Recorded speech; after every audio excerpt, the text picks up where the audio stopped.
Okay guys, welcome back to video. तो आधा जो पॉडकास्ट है वो आप देख ही चुके होंगे और आधा पॉडकास्ट रह चुका था बिकॉज भाई साहब को कुछ काम था तो अर्जेंटली इनको जाना पड़ा।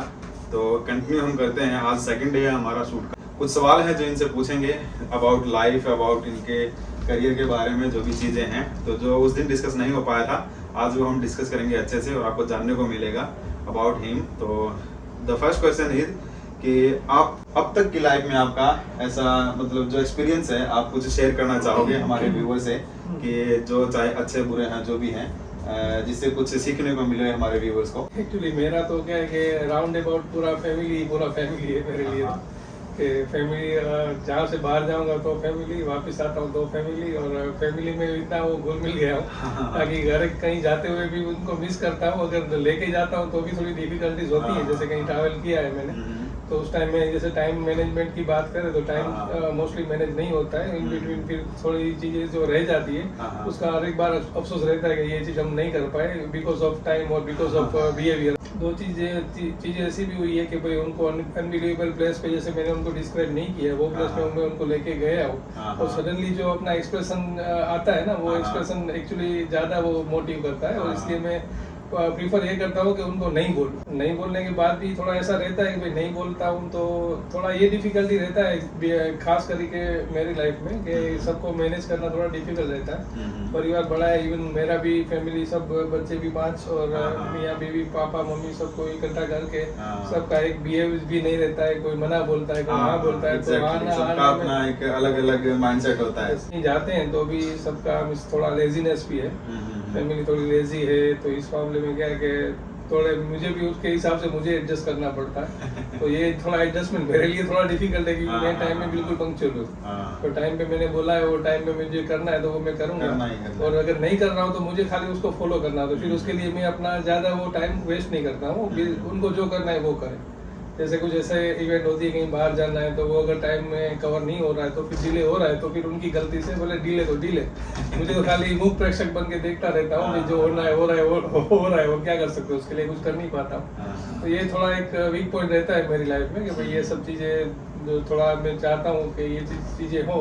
तो दूसरी कोई के फैमिली में भी ऐसा है, भाई सबने, मेरे पापा आ गया, अंकल क्या, सबने अपनी अपनी लाइफ जी ली है बढ़िया तरीके से। उस टाइम में भी उसको रोकने टोकने वाले होंगे, ऐसा नहीं है। तो मेरे लिए भी वो एक फैक्टर है। जैसे मुझे भी पापा बोलते हैं, अंकल बोलते हैं भाई आपको ये ट्रैवल नहीं करना चाहिए, घर पे ध्यान दो, ये तो वो दो, मगर प्रीफर मैं ये रखता हूँ कि मेरे लिए वो एक, समझो पहले भी मैंने यही बोला था कि मेरे लिए वो है मोटिवेशन। कहीं मैं बाहर जाता हूँ तो मेरा माइंड रिलैक्स रहता है, फ्रेश रहता है। डिप्रेस होता हूँ तो भी मुझे यही एक चीज़ अच्छी लगती है कि मैं ट्रैवल बाइक लेके कहीं भी निकल जाऊँ घूमने के लिए, तो वो थोड़ा माइंड रिलैक्सेशन रहता है। सबसे दूर रह के भी थोड़ा ज़्यादा पॉजिटिव वाइब्स में लेके आता हूँ, और 2 दिन कहीं भी जाता हूँ ना तो 2-4 दिन जैसे घूम के आता हूँ, थोड़ा अलग सा, थोड़ा एनर्जी सा मिल जाता है। भले जो भी ट्रैवलिंग थकावट रही, खाने पीने का कोई टाइमिंग नहीं होता है, ना अपना सोने उठने का तो कोई टाइमिंग होता है, टॉयलेट बाथरूम वगैरह का जो फैसिलिटी कहीं मिले नहीं मिले, ऐसे भी घर होते हैं जहाँ पे जाना होता है, तो हमारे लिए तो वो समझो रास्ते में जो मिला वही हमारे लिए इजीली माध्यम होता है और वही हम लोग यूटिलाइज करते हैं ज़्यादातर। तो ये सब चीज़ें थोड़ी प्लस माइनस रहती है लाइफ में। तो ये जो प्लस वाली चीज़ें मैं उसको, माइनस वाली चीज़ें उसको मैं प्लस में कंसीडर करने का ट्राई करता हूँ कि एक बार मैं उसको थोड़ा पॉजिटिव वे में लेके आऊँ। फिर भी अभी एज वाइज प्लस अपना फैमिली सब बच्चियाँ भी बड़ी हो चुकी है तो थोड़ा उन पर भी ध्यान देना। पापा अक्सर बोलते हैं कि भाई आप ध्यान दो, मगर ऐसा है कि भाई जो एक रूटीन लाइफ, सबकी ये लाइफ में एक सेटलमेंट, एक ठहराव आता ही है, वो नेचुरल होता है। मैं ये मानता हूँ कि हर एक चीज़ नेचुरल आ जाती है हर एक के जीवन में, जैसे आपके जीवन में भी आई होगी, मेरे जीवन में भी यही एक इवेंट कोई भी आती है तो नेचुरल चीज़ें होती है। जैसे कुछ मिसकम्युनिकेशन है या कम्युनिकेशन के बाद भी जो अक्सर चीज़ें कैसे नसीब में, मानता नहीं हूँ मगर नसीब वाला फैक्टर है वैसे।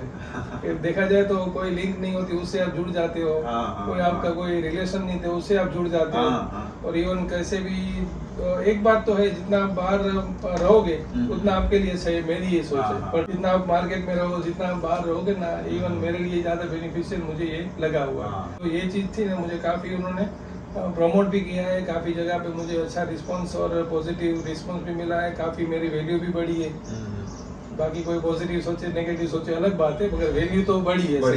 देखा जाए तो ये सब चीज़ें मेरे लिए थोड़ा इफेक्ट करती है। जैसे मैंने लास्ट टाइम में भी बोला था कि भाई फरे चरे बांधियो भूखे मरे, जैसे मेरे फादर का डायलॉग था वो कि उन्होंने भी लाइफ में काफ़ी घूम फिर लिया है और मैं भी यही कर रहा हूँ अभी भी, इवन 47 में भी। और तो चाहता हूँ कि ये सब चीज़ें थोड़ी कंटिन्यू रहे, थोड़ा बॉडी भी साथ दे मुझे कि ये सब चीज़ों में जितना मेरा जॉब वर्क है, इवन जॉब वर्क के बाद भी ये अगर चीज़ें मेंटेन रहती है ना तो समझो माइंड मेरा खुल के जी पाऊंगा मैं, जितना भी मैं जी रहा हूँ खुल के जी पाऊंगा। तो ये मेरे लिए यही एक सबसे बढ़िया और सबसे पॉजिटिव थिंग मेरे लिए ये ट्रैवल ही है सर। तो एक ऐसी कोई चीज़ हो जो आप हमारे व्यूवर को सिखाना चाहेंगे, लाइक चाहे वो फैमिली के बारे में हो, चाहे वो अपने जीवन के बारे में हो, कि आपको ये चीज़ करनी चाहिए जिससे आपको मतलब आप खुशी मिलेगी, या फिर ये आपको करना चाहिए जिससे आपकी फैमिली भी सही रहे और आपके जीवन में भी चीज़ें हैं जो निरंतर एक फ्लो में चलती रहें। कुछ सिखाना चाहोगे आप हमारे व्यूवर्स को?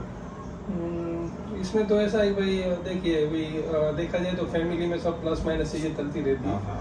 ज़्यादातर मेरे लिए 2-3 इवेंट ऐसी हुई है तो मुझे फैमिली के लिए, और फैमिली के लिए मैं हूँ, मेरे लिए फैमिली है। तो ज़्यादातर मैं फैमिली के लिए ही डेडिकेट रहता हूँ अक्सर, और काफ़ी मुझे इसमें भी बहुत सारा वो भी सफ़र भी करना पड़ा है। फिर भी मैं ये चीज़ को एज ए मेरा वो नेचर या डीएनए समझो, मेरे डीएनए में भी वही, मेरे दादा, मेरे पापा, मुझे ये सब चीज़ें मुझे डीएनए में मिली है। तो मैं ये चीज़ को अक्सर पॉजिटिवली कंसीडर करता हूँ, और जैसे भी कोई जैसे रॉन्ग सिचुएशन आती है तो उन्हीं का मुझे पहला सपोर्ट मिला हुआ है आज तक से, भले फिजिकली, मेंटली और इकोनॉमिकली। चाहे इकोनॉमिकली सब वीक हैं फिर भी मुझे ये बेनिफिट रहता है कि उनका खाली पॉजिटिव मेरे साथ रहते हैं ना, तो वो मुझे अच्छा फील होता है। मेरे लिए वो पॉजिटिवली वो साथ में खड़े रहते हैं, वही बहुत बड़ी बात होती है। मेरे लिए ज़्यादातर वही मेरा मोटिवेशन है, खाली साथ में खड़े हैं तो मुझे ये चीज़ें काफ़ी नोटिसेबल होती है कि ये सब चीज़ें मेरे लिए जो इम्पोर्टेंट है, और मैं उसी के लिए मैं भी डेडिकेट हो जाता हूँ कि भाई ये सब चीज़ें मेरे लिए है तो मैं भी उसके लिए डेडिकेटेड रहूँगा ऐसा। तो ये थोड़ा फैमिली का ज़्यादा मैं वो रखता हूँ, फैमिली को कंबाइन और बांध के रखें आप, फैमिली के साथ ही चलें और फैमिली से लड़ाई झगड़ा और ये सब चीज़ें दूरियां ना बनाएं। और मैं खुद जब आया था, इनसे मिला था मैंने, तो थोड़ी थोड़ी चीज़ें उस टाइम मुझे पता थी। अभी तो बहुत कुछ ऐसा है कि हम दोनों के बीच में कन्वर्सेशन हो चुकी है, तो बहुत कुछ इनके बारे में जानने को मिला मुझे, और बहुत कुछ ऐसी चीज़ें हैं जो सीखने का भी मिला, और आगे भी मैं चाहता हूँ कि मैं बहुत कुछ इनसे सीखूँ। तो सबसे पहली चीज़ यही था जो मैंने इनसे बात करी थी। मेरा एक चीज़ ऐसा है अंदर मेरे कि मुझे जो भी चीज़ ऐसे मुझे होता है, माइंड में क्वेश्चन आता है, चाहे वो कोई भी हो, मैं सामने से क्वेश्चन कर लेता हूँ, पूछ कर लेता हूँ, और मतलब एक कन्वर्सेशन मैं कर लेता हूँ कि ये चीज़ ऐसे है, वो चीज़ ऐसे है। दिल में कोई भी ऐसी चीज़ रखनी नहीं है कि वो हमें बात हर्ट करे, और बाद में जो सामने वाला पर्सन है उसके लिए हमारे माइंड में हेट मतलब क्रिएट हो, ऐसा कुछ भी नहीं है। तो मैं सामने से ही पूछ लेता हूँ। और आपकी एक्चुअली पॉजिटिव साइन है, मुझे भी ये चीज़ काफ़ी सफ़र करनी है, और नहीं बोलते हैं इसके लिए काफ़ी सुनना भी पड़ता है, और ये चीज़ नेगेटिव में कन्वर्ट होकर कुछ करने के बाद भी मेरे लिए जीरो साबित भी हो गया मेरे साथ, काफ़ी वैसा हुआ है, सफ़र भी करना पड़ा है। फिर भी मालूम नहीं, एक ऊपर वाले पे थोड़ा भरोसा बिलीव करता हूँ, भाई कुदरत मेरे साथ है तो वो चीज़ पे मैं अपने रास्ते पे आगे बढ़ रहा हूँ। किसी को जो भी सोचना है सोचे, मगर एक चीज़ है कि जैसे अभी आपके टाइम का ये सोशल मीडिया का जो ये इन्फ्लुएंस है आपका, जो भी ये सब चीज़ें नोटिसेबल है, और आप एक्चुअली इस वे में आप अपनी बात को रख सकते हो। और हमारा एक पीरियड ऐसा था कि अभी ये माध्यम आया है, इससे पहले हमारे लिए कोई चीज़ को रखना होता तो हम लोग को 10 बार सोच के रखना पड़ता है, भाई हम लोग को किस चीज़ को कैसे बोले। तो जैसे आपने बोला कि आप इंस्टेंट बोल देते हो, जो भी चीज़ें बोलना होता है, वो एक्चुअली बहुत पॉजिटिव साइन है, ताकि आपको सफ़र करना नहीं पड़े। और मुझे ये जो नहीं बोल पा रहा उसकी वजह से मुझे काफ़ी सफ़र करना भी पड़ा, इवन कर भी रहा हूँ कोई भी चीज़ को, भाई नहीं बोलना है, चलो छोड़ो, जाने दो उसको, जैसे तैसे करके मैनेज कर लेंगे। और नहीं बोलता हूँ तो इसका क्या, काफ़ी मुझे मेरे लिए पर्टिकुलर काफ़ी नेगेटिव इफेक्ट भी होता है, इसका करने के बाद भी कोई मुझे वो नहीं मिलता है, जो वैल्यू नहीं मिलती। और मैं चाहता नहीं हूँ कि मुझे वैल्यू भी मिले, मगर कम से कम मेरी जो डेडिकेशन के ऊपर थोड़ा तो कम से कम फोकस करो। ये सब चीज़ें मन में को रह जाता है कि भाई कोई ऐसा ध्यान देने वाला नहीं है, ध्यान देते हैं मगर क्या है कि सब देखा जाए तो सब स्वार्थ के सगे हैं। मगर फिर भी एक चीज़ है भाई, नहीं फैमिली के लिए मैं हूँ, तो मैं ज़्यादातर फैमिली पे ऊपर डिपेंड कर रहा हूँ, और ज़्यादातर उनका सपोर्ट मुझे रहा है। फिर भी थोड़ी अक्सर ऐसी चीज़ें काफ़ी भी होती भी है कि भाई थोड़ा चलो मैं सबके लिए, तो मेरे लिए कौन है, ये भी मैं थोड़ा रखता हूँ कि भाई मेरा भी कोई होना चाहिए। इवन फादर मदर तो उनका जो रिस्पॉन्सिबिलिटी वो एक ही है पक्का। दूसरे भी जो फैमिलियर मेरे साथ जो जुड़े हुए हैं उनको भी मैं यही वो इच्छा रखता हूँ कि कम से कम मेरे लिए भी कोई हो, मेरे भी साथ मेरे भाई खड़े हो, मेरे अंकल खड़े हो, हर एक खड़े रहते हैं, मगर फिर भी थोड़ा बहुत कहीं ना कहीं वो प्लस माइनस चीजें रहती है, जो भी है सोशली जो गैप की वजह से काफी नए सबके घर में नए विचार, नए पर्सन सब आने जाने लगते, तो नेचुरल है कि भाई हर एक फैमिली में थोड़ा बहुत वो चीजें डिफरेंस में आ जाती है। तो ये काफी थोड़ा डिफरेंस जैसा थोड़ा लग तो रहा है, मगर फिर भी चलो ठीक है, जो भी है सही है, और सबके लिए अभी आई थिंक ऐसे ह्यूमन नेचर की जब लोग किसी के लिए अगर कुछ करते हैं तो उनको भी थोड़ा सा एक एक्सपेक्टेशन होती है कि भाई वो हमारे लिए ज्यादा नहीं चाहिए होता है, बट थोड़ा सा होता है कि हमारे लिए भी वो इतनी वैल्यू करे, रिस्पेक्ट करे उस चीज के लिए, थोड़ा सा एक तवज्जो मिले कि भाई हाँ मेरे लिए इन्होंने किया है तो उसकी रिस्पेक्ट चाहिए बस। वो बदले में वही चीज बराबर करे ऐसा नहीं होता है, बट फिर भी थोड़ा सा होता है कि हाँ चलो अगर वैल्यू करे उस आदमी का तो उसके लिए दोबारा से करने का और मोटिवेशन मिलता है कि हाँ चलो भाई ठीक है हमने किया, उन्होंने हमारा रिस्पेक्ट करते वही हमारे लिए बहुत है। तो कभी ये चीज भी नोटिस होती है कि नहीं वो लोग हमारा थोड़ी इज्जत करते हैं, तो वो भी अच्छा लगता है कि नहीं कैसे भी करो, चलो कुछ भी प्रॉब्लम होता है तो कम से कम मुझे याद करे, कोई मुझे याद करके ये सब चीजें बोले। तो बोलने में ऐसा है जैसे वही फिर आपका हो गया कि उसी टाइम में आप बोलते हैं तो ज्यादा लंबा नहीं खींचता, जो भी चीजें उसी टाइम में बोल दिया करिए तो थोड़ा अच्छा रहता है, भाई उस टाइम में हम लोग सोल्यूशन प्रॉपर कर सकते हैं। बाकी जैसी चीजें लंबी खींचती है फिर उसमें मिर्च मसाला ऐड होता है, तो वो सब चीजें क्या है ज्यादा बिगड़ने लगती है और फिर फैमिली गैप बढ़ता रहता है। डिफरेंस अभी के जमाने में खास करके आ गया, और थोड़े बच्चे लोग मेरे क्या और सभी के क्या सब आज पूरा जनरेशन इंस्टेंट हो गया, उसको सब एट ए टाइम और तत्काल ही चाहिए। जैसे अभी व्हाट्सअप हो गया, इंस्टाग्राम हो गया, अब जैसे स्टेटस लगा दिया उसी टाइम में, तो किसी का बर्थडे तो बर्थडे विश नहीं करो, खाली स्टेटस लगा तो आपने विश कर दिया। ऐसा एक्चुअली ये जनरेशन में पूरा चेंज हो चुका है। इवन हमारे टाइम में तो चलो हमको बर्थडे भी हमारा याद नहीं रहता था, ये सब यहाँ पे आके मैं सीखा हुआ बर्थडे किसको बोलते हैं, कैसे बर्थडे होता है, मुझे नहीं मालूम था रियली। तो मेरा जब यहाँ पे अटैचमेंट हुआ 99 में कच्छ में आया, तो जैसे मेरा बात एक ये दक्षा से चल रही थी मेरी मिसेज से, उस टाइम में जब पहला बर्थडे मैंने उस दिन से सेलिब्रेट किया, घर पे तो कभी हुआ नहीं था, कौन सा बर्थडे कुछ किसी को नहीं मालूम है, वो अपना बस उसी में लिखा जाता भाई आपका बर्थडे है, यही हमने वो देखते थे कभी, चलो ठीक है हो गया। उसके बाद सालों बाद ये पहली बार मैंने शायद बर्थडे उस दिन मनाया गणेश नगर में, उस दिन फिर हमारी सगाई वगैरह की बात हुई, फिर बात आगे बढ़ी और 2-4 महीने में मैरिज हुआ। ये काफी इंटरेस्टिंग चीज थी। तो अभी मैं पूछना चाहूंगा एक क्वेश्चन जो सबकी लाइफ में होता है, जैसे कि उतार चढ़ाव, तो आपकी लाइफ में सबसे ज्यादा डाउनफॉल वाला टाइम क्या था जिससे ऐसा लगा कि बस मतलब आप टूट चुके हो या खत्म हो चुका है, ऐसा कुछ आपकी लाइफ में कभी हुआ? हाँ, रिसेंटली जो अभी मेरे साथ हुआ था वो था कोरोना पीरियड। अच्छा। कोरोना पीरियड में जैसे मेरे फादर को कोरोना लग गया, उसके बाद उसको पूरा फैमिली में टूट ही गया था। इन बिटवीन मेरे भाई और फैमिली को सबको कोरोना हो गया। तो कोरोना होने के बाद वो लोग द्वारका में थे, तो द्वारका में उनकी हालत बहुत खराब हो गई। अच्छा। फादर की हालत भी खराब हो गई। भाई की मिसेस थोड़ी स्ट्रांग है, तो वो थोड़ा हैंडल करने का ट्राई किया, मगर उससे भी हो नहीं पाया। तो फिर उसने मुझे पर्सनली फोन किया कि भैया अभी आप कुछ करो, मेरे से हो नहीं पा रहा है। तभी मैं भी चलो ठीक है, मेरे बच्चे दोनों छोटे, वो भी शायद 2-4 महीने के ही हुए थे। अच्छा। तो मुझे लगा मुझे जाना पड़ेगा। इन बिटवीन राजेश भाई का फोन है, भाई तुम नहीं जाओ। ये मीन्स फैमिली किसको बोलते हैं, मैं उनको भी मोटिवेट करना चाहूंगा कि जो मेरे जीजा जी हैं बड़े वाले, उन्होंने उसी टाइम में मुझे रोक दिया कि तुम नहीं, तुम्हारे छोटे बच्चे, तुम नहीं जाना, तुम्हारे साथ मैं चला जाता हूँ, ऐसा करके। और ये सिचुएशन में उन्होंने काफी मिस ये चीज को इतना बढ़िया तरीके से ट्रीट किया। फैमिली, मेरे बेटा, मिसेस, भाई, उनके फैमिली, इवन मेरे फादर, सबको वहाँ से अच्छे से ट्रीट करके फिर यहाँ तक पहुँचाया। इवन उनके साथ ऐसे ही पूरा बिना वो कॉस्ट्यूम मिस के क्या कि वो पीपी सूट के बिना उन्होंने ये सब किया।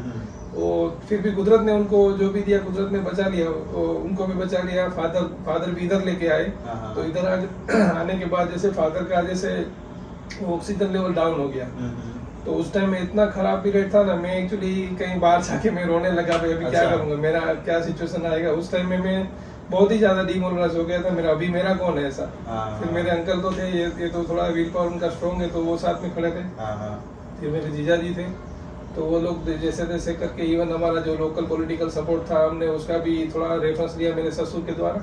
तो एक जगह पे बचाव में जैसे ही उनको एक बेड मिल गया ऑक्सीजन वाला, यहाँ पे कोई ले नहीं रहे थे उस टाइम में। और सिचुएशन ऐसी कड़ा थी कि हम लोग डॉक्टर तक को मारने के लिए तैयार हो गए थे।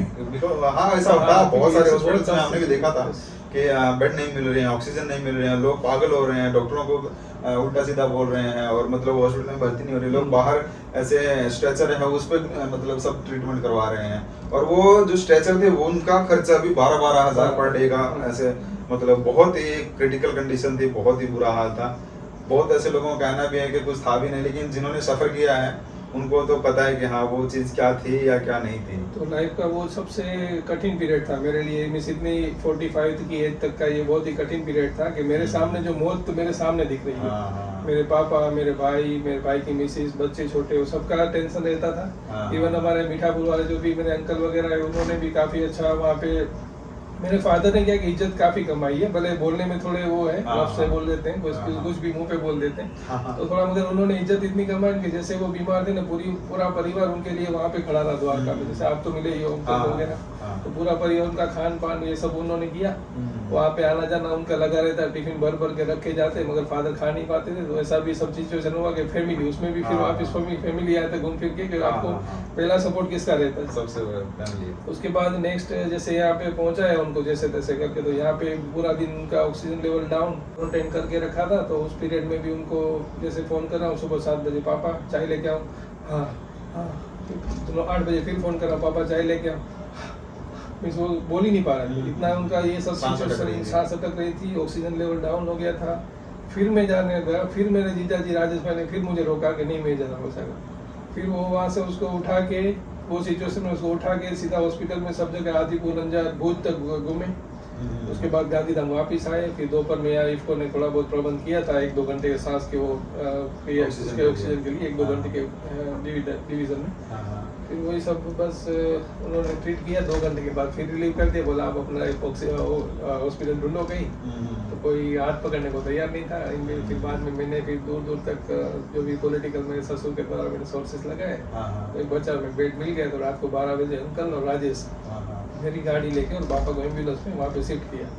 चलो वहाँ पे उनको टाइम पे ऑक्सीजन मिल गया, तो एक लाइफ का एक कठिन पीरियड उनका निकल गया। और दूसरी बात रही कि मेरे जीजा जी आप जानते ही हो, जैसे राजेश भाई थोड़ा हेयर स्ट्रॉन्ग, वहाँ पे डॉक्टर से झगड़ा किया उन्होंने। झगड़ा करने के बाद फिर डॉक्टर ने अच्छा ट्रीट करना चालू किया। मैं क्या मना बोल रहा, आप मुझे दवाई ला के दो। तो दवाई ला के मुझे डेली अप डाउन करना पड़ता था यहाँ से गांधीधाम। दवाई वहाँ मिल नहीं रही थी बचाव, गांधीधाम से दवाई लेता, डेली बचाव देने जाता। वो भी उस टाइम में पीरियड कैसा था, एक दिन का एक ही दवाई आपको देंगे, जैसे एक सांस का इंजेक्शन तो आज ही मिलेगा, कल का कल ही मिलेगा ऐसा। तो वो सिचुएशन थी मेरे लिए, तो मैं रेडी था। मैं बोला चलो मैं आता हूँ, जो भी मेरी जिम्मेदारी में निभा रहा था कि भाई मुझे भागना ही है, और कोई ऑप्शन है ही नहीं। इन बिटवीन में घर से थोड़ा दूर चला गया, क्योंकि मैं अक्सर हॉस्पिटल में आना जाना रहता था एक्चुअली। हालांकि अंकल और राजेश भाई उधर ही थे, उनके ऊपर ही थे, और मुझे अंदर नहीं जाने देते। बोला कह रहा था कि तुम्हारे छोटे बच्चे, तुम इधर आओ नहीं ऐसा। तो ऐसा हुआ। उसके बाद फिर 15 दिन का पीरियड फिर निकला, पापा रिकवर हुए। जैसे ही 1 मई को 2022 में मुझे भी कोरोना हुआ। अच्छा। तो वो कोरोना पीरियड में पापा के आना जाना रहता था। तो वहाँ पे मैं इफ्को में मैं अपना जो शगुन में क्वारंटीन सेंटर था, पहले 5-6 दिन सिस्टर के यहाँ, राजेश भाई के यहाँ, वो लोग थे नहीं, घर खाली था उनका, तो वहाँ पे मैं रहा। उसके बाद फिर वो लोग आने था, तो मैं पूरा घर सैनिटाइज करके मैं सोचा शगुन में शिफ्ट हुआ। तो शगुन में वहाँ पे क्वारंटीन सेंटर बना रखा था। तो वहाँ पे 4-5 दिन मेरी जो हालत थी ना, तो वो हालत तक मैं एक्चुअली स्टेबल था। मैं माइंड मेरा स्टेबल था, जो भी होगा मैं देखा जाएगा, ये है वो है। मैं अकेला ही था वहाँ पे शगुन में पूरा। तो मुझे अपना पानी पीने का भी कोई देने आने वाला नहीं था। मैं टॉयलेट का, बाथरूम का पानी पी के मैं चला था। पानी के लिए मुझे वो, हाँ, ऐसी सिचुएशन थी, कोई देने को भी तैयार नहीं था। बच्ची आती थी सुबह पानी और वो दे के चली जाती। उसके बाद दिन भर पानी का रिक्वायरमेंट रहेगा, तो पानी खाली हो गया तो कोई देने नहीं आता था। तो ये एक वो भी डिफिकल्टी मैंने एडजस्ट कर ली। उसके बाद फिर मैं जैसे कोरोना से कि मेरा ऑक्सीजन लेवल डाउन हुआ, उस टाइम में फिर मुझे राजेश भाई वगैरह यहाँ से फिर उठा के मैं और मेरा साला, पापा जी रिकवर हो गए, वो अंकल के राजेश भाई के रहने आ गए, बच्चे छोटे इसलिए घर नहीं आए। फिर मैं बीमार पड़ा, तो मैं फिर क्वारंटीन सेंटर में, उसके बाद में मुझे अंजार लेके गए। अंजार में 2-3 दिन वहाँ पे भी रुका, वहाँ पे भी माइंड स्टेबल था। उसके बाद अंजार में मुझे मेरा ऑक्सीजन लेवल डाउन पड़ा, 90 आ गया। तो उस टाइम में मुझे शिफ्ट किया ऑक्सीजन सेंटर में, जहाँ पे दूसरा अंजार के बगल में था। वहाँ पे लाइफ का 2 दिन का जो पीरियड था ना, वो समझो ना मेरी लाइफ ऐसे लगी कि मैं गया अभी। अच्छा। क्योंकि वहाँ जो मुझे उन्होंने पूरा वो छोटे बच्चों का जो नर्सरी स्कूल होता है ना, हाँ हाँ। वो नर्सरी स्कूल को उन्होंने पूरा क्वारंटीन सेंटर बना के रखा। अच्छा अच्छा। अभी मेरे दोनों छोटे बच्चे 2 महीने 3 महीने के बच्चे, मैं हाँ। देखो तो यहाँ के मिकी माउस, मिकी डोनाल्ड, हाँ। डोनाल्ड डक, ये वो, तो मेरे माइंड में भी इसमें पूरा दिन वही देखता रहता था। अच्छा। और पूरा दिन बच्चों को मेमोराइज कर रहा था हाँ। कि भाई मेरी अभी लाइफ खत्म होने को है, तो बच्चों का क्या होगा। हाँ। पीछे कोई मेरे लिए, चलो फादर मदर थे, वो भी एजेड था। हाँ। उसके बाद मेरे बाद संभालने वाला मेरा कौन है ऐसे, जो बच्चे सब है, ठीक है फैमिली तो है, हाँ। मगर फिर अपनी चीजें क्या है कि सबको अपनी लगती है, सब हाँ। जैसे नॉर्मल फैक्ट है, ह्यूमन फैक्ट है, सबको अपनी चीज अच्छी लगती है, अपनी अच्छी लगती है चीज हाँ। ऐसे। तो ये सब मुझे भी यही लगा कि मेरे बच्चों का कौन है आगे पीछे, पापा तो एजेड है, चलो ठीक है संभाल लेंगे। बच्ची की, मेरी मिसेस की भी हालत आप जानते ही हो, हाँ हाँ। धोनी के ऊपर थोड़ा बिलीव अभी इतना वो नहीं हुई मैच्योर कि भाई कर सके थोड़ा बहुत ये सब घर का मैनेजमेंट वगैरह। हाँ हाँ। तो ये दो दिन में उधर रहा, तभी मेरा पूरा एकदम मैं वो हो गया। फिर भी एक था मुझे, मैंने विल पावर ने, और मेरे समझो मेरे दादा विल पावर वाले, मेरे अंकल विल पावर वाले, हमारे पापा विल पावर वाले, हमारे फैमिली में ये एक है हाँ। कि कोई इतना थक नहीं जाता जल्दी से। हम लोग लड़त करते, फाइट करते, और उनको सिखाया भी यही गया कि आप अपने हिसाब से लड़ो। हाँ। 2 दिन लड़ा।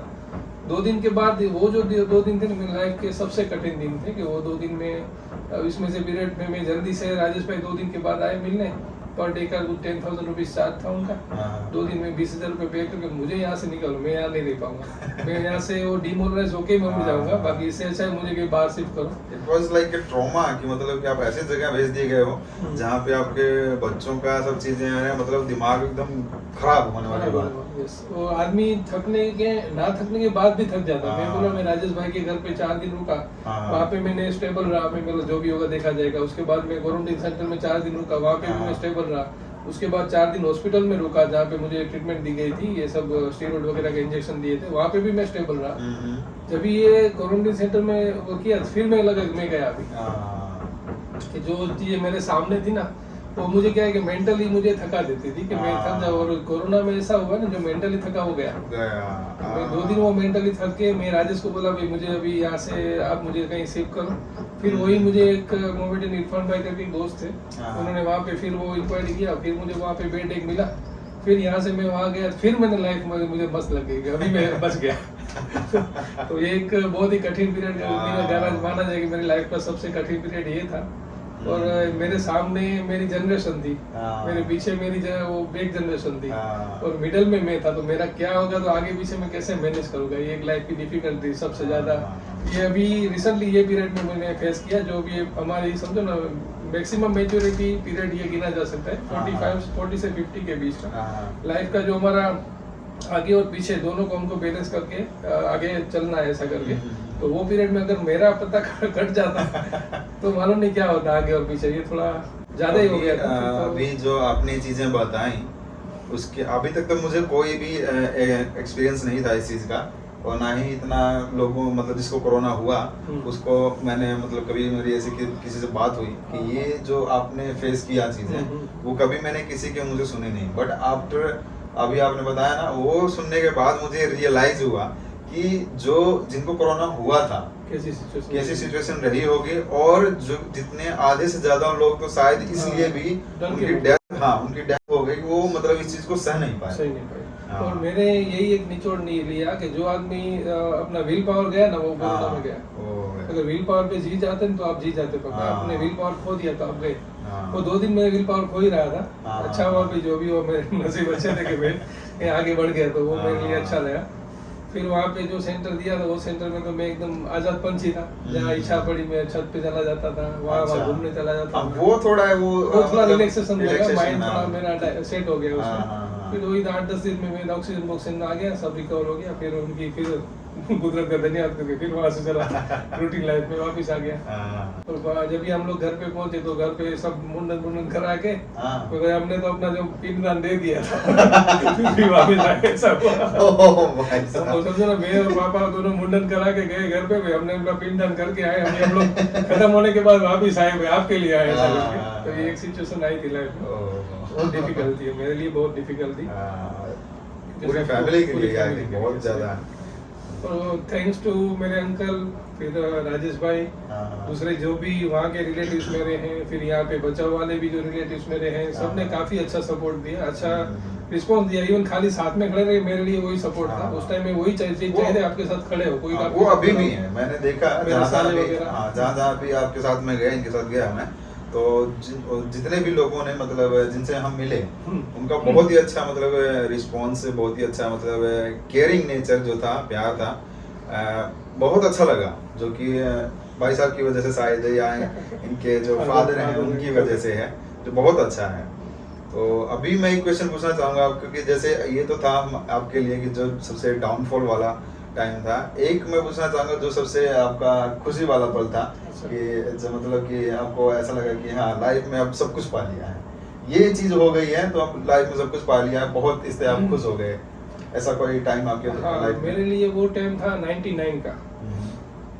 99 में जब भी मैं बीएससी करके टाटा में मैं जॉब के लिए अप्लाई किया था, इन बिटवीन मुझे इफको का ये वैकेंसी, वो भी पापा कहीं से पेपर कटआउट लेके आए कि यहाँ पे अप्लाई करो, तुम आगे पढ़ो। मैं बोला मुझे पढ़ना नहीं है, तो बोला नहीं आप आगे पढ़ो, पढ़ना नहीं मैं जॉब करूंगा, तो ये लो जॉब करो। अच्छा पेपर वो कटआउट लेके आए कि अप्लाई करो, लो अप्लाई करो। मैंने अप्लाई किया। अप्लाई करने के बाद वो फर्स्ट दिन था, मैं और अंकल साथ में आए थे। पहला दिन में कच्छ में मेरा पैर रखा कि भाई ये जब से मैं कच्छ की भूमि पे पैर रखा ना, तब से मेरा लाइफ एकदम एक्सपांड हो गया।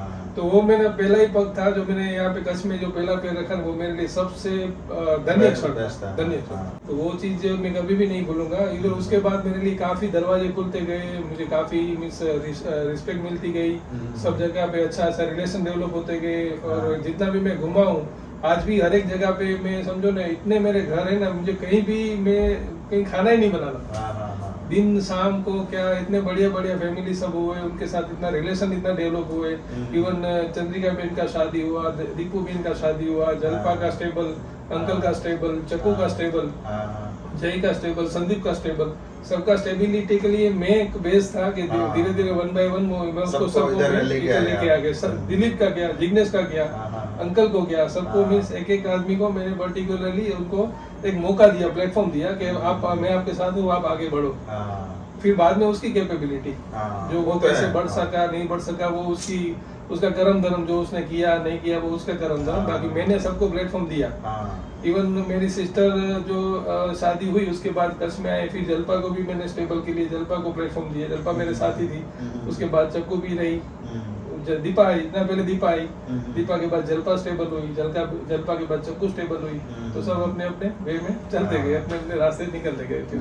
बाकी किसी से कुछ अपेक्षा कुछ नहीं है, आज तक भी नहीं है। मुझे कुछ चाहिए उससे कुछ ऐसा कभी मैंने रखा ही नहीं। सब जो भी है उनके लिए है, बाकी किसी के लिए कोई मैं हाथ फैला के नहीं बैठा हूँ, हाथ जोड़ के बैठा हूँ। आपको चाहिए तो मैं आपके लिए अवेलेबल एवरी टाइम। ये चीज तो मैंने देखा है एवरी टाइम, चाहे किसी भी कैसी भी सिचुएशन हो, कहीं भी आना जाना हो, या चाहे फाइनेंशियली हो, चाहे मतलब कुछ भी हो, भाई साहब हमेशा खड़े रहते हैं हर एक चीज के लिए। ये चलो मेरे लिए वो थोड़ा लग रहा है कि भाई ये मैं प्रेम से कर रहा हूँ या फिर गुस्से से कर रहा हूँ, जो भी मैं कर रहा हूँ।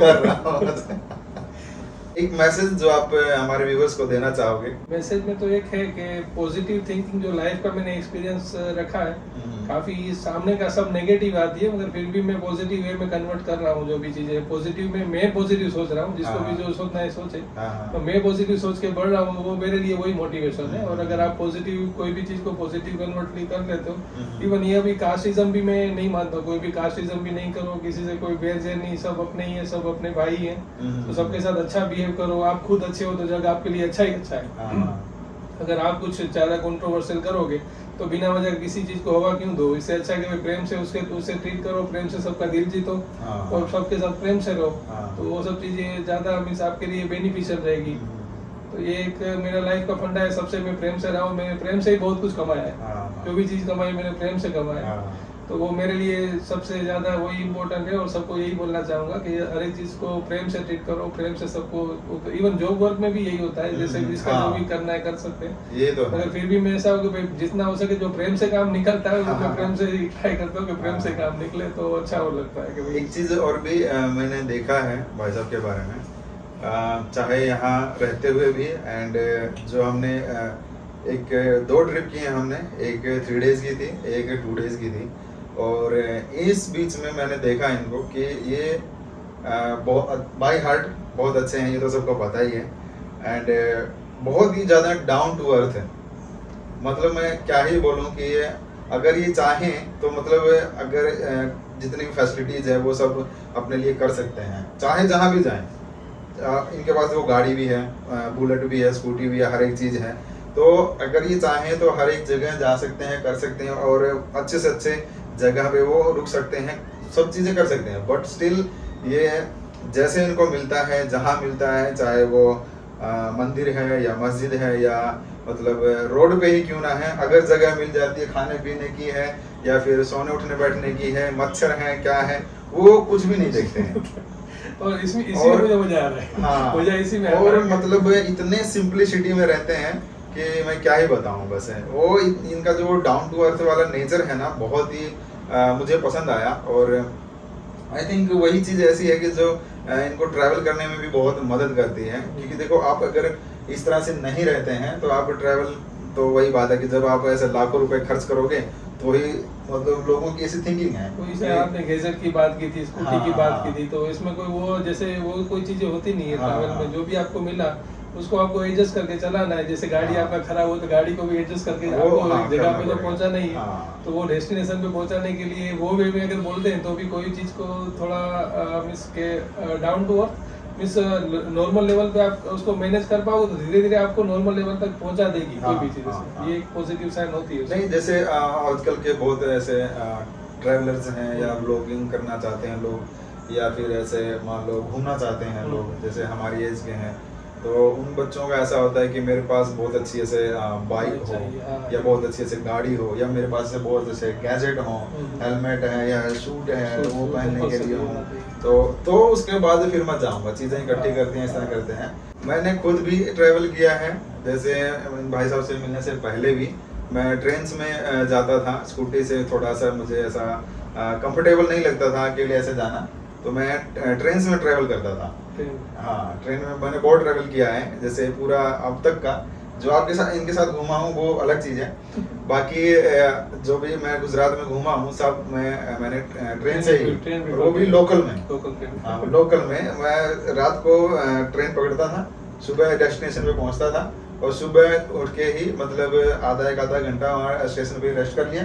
बाकी पूरा दिन मैं घूम घूम के ब्लॉग बनाता था। एंड शाम को फिर वापस ट्रेन पकड़ता था। हाँ, ट्रेन पकड़ता था और फिर वापस घर। हाँ, ट्रेन में मुझे सबसे बेस्ट और सेफ है जो वो ट्रेन लगती है, बस भी नहीं। हाँ, तो इस तरह से चीज़ें हुई हैं और काफ़ी। बट इनके साथ 4-5 दिन ट्रैवल करके मुझे ऐसा लगा कि हाँ, अब मैं कहीं भी जा सकता हूँ। मतलब स्कूटी या बाइक लेके मैं कहीं भी जा सकता हूँ। बहुत ही अच्छा एक्सपीरियंस हुआ इनके साथ। और एक माइंड है ना जो ऐसे बंद था ना मेरा, वो एकदम से खुल गया है कि हाँ, अब मैं कर सकता हूँ। एक अपने आप को भी वो थिंकिंग एक बॉन्डेड रखा है, बॉन्डेड रखा था, अभी थोड़ा रिलीज कर दिया। हाँ, वही बाउंडेशन में था, अभी वो ओपन हो गया है। लाइफ में ये भी चीज बनी है कि मैं जैसे भ्रमण चीज को ज्यादा मैं कोई रखड़ू बोलते हैं मेरे लिए। रखड़ू जानवर तो मोस्टली रखड़ू ही बोलते हैं। तो मैं ये चीज को भ्रमण के तौर पे कंसीडर करता हूँ। जो मुझे रखड़ू बोलेंगे, मैं ईशाणु को आशीर्वाद, मैं यही बोलता हूँ। कोई जो भी जिसको बोलना है बोले। मेरे लिए ये चीज एक भ्रमण को मैं ज्यादा मानता हूँ कि कोई भी चीज में आप भ्रमण करो। भ्रमण मीन्स घूमना फिरना। तो वही मैं वापिस वो फरे ही चले बादियों भूखे मरे, वो मेरे फादर का डायलॉग था। तो आप फरो मीन्स घूमो आप ऐसा। तो घूमने का मतलब एक अच्छे लैंग्वेज में बोला जाए तो भ्रमण है। आप हर एक चीज को भ्रमण करो। भ्रमण करने के आप जहाँ घूम रहे हो तो वो चीज को आपके लिए सराउंडिंग एरिया आपके साथ रहेगा, आपसे जुड़ा रहेगा। तो वो सब चीज़ें भी थोड़ी नोटिसेबल होती है। और दूसरा ये चीज़ था कि हमारे शास्त्रों में भी ये चीज़ एक बोली गई है। इवन हमारे जो बड़े एक जो विद्वान हमारे पंडित थे श्री गणी मातंग देव, अच्छा, उनकी लाइफ का एक फिलोसॉफी था। वो फिलोसॉफी मैं अपने जीवन में वो उतारना चाहता था। और एक्चुअली मैं ये माध्यम से बोलना भी चाहता था। उनका जन्म हुआ था बिहार पटना में। अच्छा, उनका जो स्वर्ग सिधाए गए वो पाकिस्तान में। अच्छा, तो बिहार पटना से वो उस टाइम में जो 1300 साल 1400 साल पहले की जो बात है, वहां से वो पैदल चल के सिंध पाकिस्तान तक पूरा अपना वो अपना ओरा फैलाते गए। वो एक सिद्ध पुरुष थे, हाँ। हमारे इष्ट देवता माने जाते थे हनुमान देव। अच्छा। तो उन्होंने ये सब चीजें वहाँ बिहार पटना से उनका जन्म से करके फिर जैसे ही वो 125 साल की कुछ उनकी एज रही होगी, अच्छा 125। तो ये सब वो 1 बाय 1 वहाँ से बिहार पटना से फिर वहाँ से इंदौर से फिर पाकिस्तान तक। हाँ। तो ये सब चीजें जैसे जैसे जो उनका रूट था ना, हाँ। तो रूट में अपने अपने अपने फॉलोअर्स बनाते गए। तो वो जो उनके जीवन का एक जो मर्म था कि भ्रमण, उन्होंने अपनी लाइफ में भ्रमण करते करते हमारे महेश्वरी संप्रदाय के फॉलोअर्स बनाते वो सिंध पाकिस्तान तक उन्होंने ये फॉलोअर्स बनाते गए। तो इवन वो भी मेरे एक लाइफ का एक ड्रीम रहा है, जब ये हम ट्रैवल करेंगे हाँ। तो यहाँ से ये मुझे बिहार पटना तक या बिहार पटना से सीधा कच्छ तक या फिर ये भी मुझे एक बार उनका जो रूट मैप है ना वो मुझे फॉलो करना है, उनको मुझे देखते हुए जाना है कि हर एक जगह पे। अभी रिसेंटली भी हमारे जो जानकार बंदे हैं जो 2-3 बड़ी जो ट्रस्ट चलाते हैं, वो लोग ये सब जगह पे विजिट किया। वहाँ पे जैसे हम लोग अभी डिस्कस किए कि भाई उनका हम लोग जहाँ पे गए तो रिलेटिव और रहने खाने पीने का प्रबंध में तो इतना अच्छा उनको वहाँ पे जो रिस्पांस मिला था, तो मुझे भी थोड़ा मोटिवेशन मिला कि मैं ये चीज़ मैं भी बाई ट्रैवल बुलेट से करना चाहूँगा या हम लोग साथ में चलेंगे। तो वो हर एक जगह पे दर्शन करते हुए या वो चीज़ को हम लोग नोटिस करते हुए वो जगह भी मुझे देखनी है एक बार। ये भी मैं मेरा भी ये एक्चुअली मैंने भी सोच रखा है कि कभी ये सब मौका मिला तो यहाँ से कच्छ से हम लोग ट्रैवल करना चालू करेंगे। जैसे कच्छ में हुआ, राजस्थान हुआ, महाराष्ट्र हुआ, फिर MP हुआ, MP के बाद बिहार हुआ। वो रूट पूरा एक बार मैं भी जो एक धार्मिक उन्होंने जो एजेंडा अपना फैलाया था वो रूट पे मैं भी एक बार जाना चाहूंगा। तो वो भी मेरा एक सपना तो है, इन फ्यूचर कभी भी जाना होगा तो पक्का चलेंगे साथ में। तो ये भी मैं कभी सोच रहा हूँ कि ये एक बार करना है मुझे भी। अगर आपको ये पॉडकास्ट ये वीडियो अगर अच्छी लगी हो तो लाइक ज़रूर करना। एंड अगर आपके कुछ सजेशंस हैं या फिर आप कुछ बताना चाहते हैं इनके बारे में, हमारे बारे में और इस चैनल के बारे में, तो कमेंट ज़रूर करना। और चैनल पे अगर आप नए हैं तो सब्सक्राइब ज़रूर करना।